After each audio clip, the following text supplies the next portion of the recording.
From very early on, Randy Gardner wasn't totally in the closet.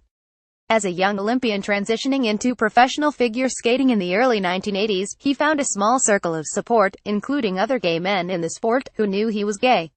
Wary of the rejection of the outside world at that time, he kept his true self to that small circle. Yet when he visited the figure skating competition years later for the 1994 Gay Games in New York City, it was a revelation. Here were athletes completely open about who they were, celebrating their true selves, with no worry that a judge might ding them for their sexual orientation. The freedom was inspiring, Gardner recently told Outsports from his home in Los Angeles. Everybody was doing what they wanted to do. The similar pairs, with 2 women or 2 men, was something I'd never seen in a competition. There was a lot of creative freedom and really good spirit. By this point in his professional career, Gardner had become unafraid to be out amongst all of his peers. He was a certifiable skating star with his partner, Ty Babylonia. The pair had won 5 United States championships, won a world championship in 1979, and qualified for 2 Olympic Games, finishing 5th in 1976 and being forced to withdraw in 1980, as the favorites, due to an injury. Touring professionally with the Ice Capades was liberating for Gardner. While amateur figure skating is about the sport first, professional skating opened up a whole other world. I was making a good living, and I was socializing in my world, which was the entertainment business, said the Los Angeles native. It was more comfortable there for sure. Gardner began exploring the life of a gay man in the late 70s when he met another young male figure skater and the two hit it off. They dated for some time, enjoying each other's company when they were competing or training at the same venue, which happened just enough to keep the relationship going. It wasn't until he left behind the world of amateur figure skating that his romantic life took off. Turning away from competitions towards professional skating tours gave him freedom, and his nagging need to keep attraction to men hidden from the people in his life faded. Yet even as he explored some personal newfound freedom, 2 major events kept his true self in the closet. In 1981, just as Gardner turned pro, tennis greats Billie Jean King and Martina Navratilova both came out as gay. The mixed negative public reaction these 2 lesbians' news gave Gardner reason for pause. He was now skating in the family-friend Ice Capades.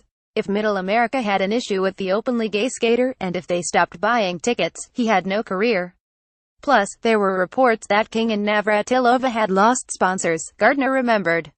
That had a chilling effect on him. At the same time, daily news items surfaced about a new cancer that was killing gay men. The AIDS epidemic was in its infancy, and the stigma around gay men became at times unbearable. While Gardner is thrilled to see the acceptance of LGBT youth today, he regrets that so many young LGBT people in 2017 have little knowledge of our community's history, including the epidemic that sought to wipe us out. With the advent of PrEP and other medications, LGBT teens may never experience the loss of a friend due to AIDS. For Gardner, just coming into his own as the gay cancer popped up in cities across America, it was a devastating chapter in his life, even if it coincided with his rise in professional skating and newfound social and economic freedom. I lost so many friends, he said. I was keeping a list, then I had to stop because it was so many people.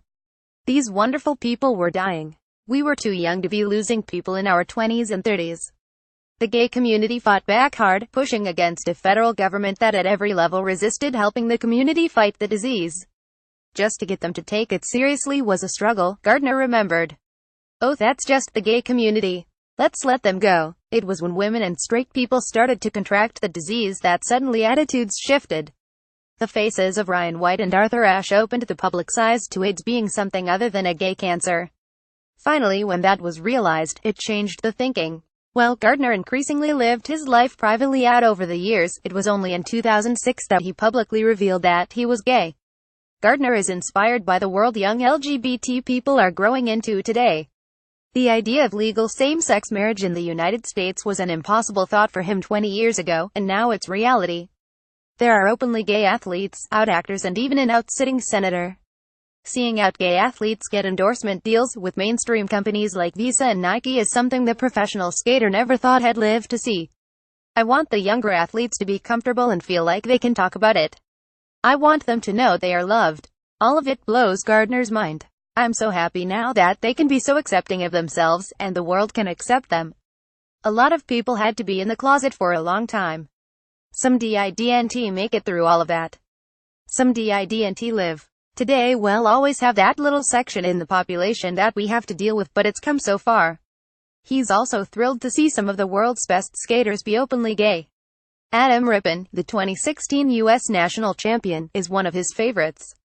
He's a great skater, a nice man, and he's talented, Gardner said of the Olympic hopeful. I love watching him skate, and I think he's a good spokesperson. Canadian skater Eric Radford has also caught his attention. Radford is an Olympic silver medalist who, with his partner Megan Damel, won the World Pairs Championship in 2015 and 2016. Eric's a great guy, Gardner said. Very well respected, very nice and mature. I think he's doing a lot for the gay community, especially in Canada. Next summer Gardner hopes to return to the Gay Games in Paris, this time as a skating judge, and he's in touch with the people who can make that happen. Regardless, Gardner will continue to be an outspoken in his sport for living authentically, in hopes of encouraging others to do the same. You can find Randy Gardner on Facebook, or on Twitter at @TheRandyGardner.